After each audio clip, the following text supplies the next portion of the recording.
Fala galera, sejam bem-vindos a mais um vídeo.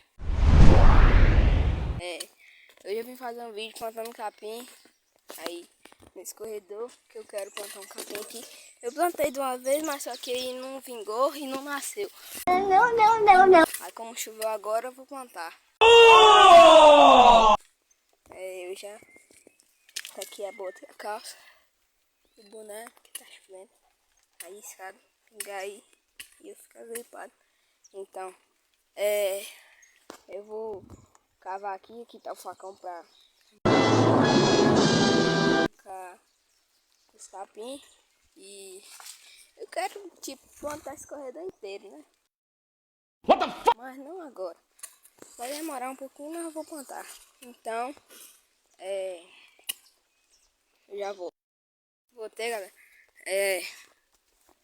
Agora eu vou lá arrancar o capim, né? Então, tem que tirar esse negócio, essa glericida aqui, pra minha espalhar. Vou tão pouco também.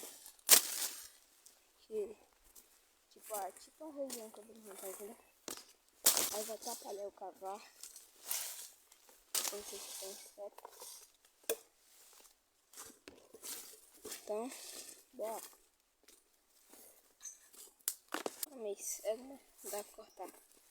Mas, galera, quando chegar lá eu mostro. Galera, já vai chegando.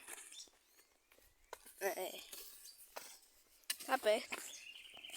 Aí eu vou arrancar as mudas, agarrar o buraco e plantar elas. Vai elas crescer.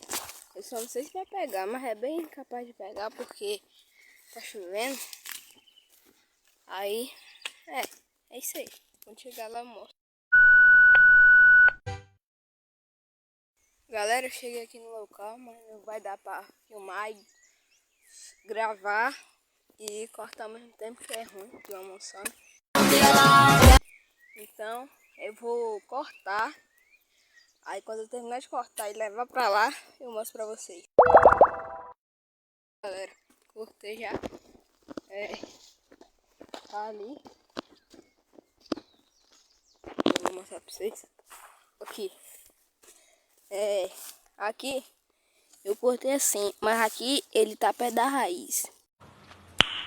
Nice. Pra vocês vão falar que não tá, mas tá. Então aqui ele vai pegar, tipo aqui. Aqui parece que é pouco, mas não é muito. Então eu vou ver se eu vou plantar dentro daquele corredor. Ou se vou plantar em um lugar ali.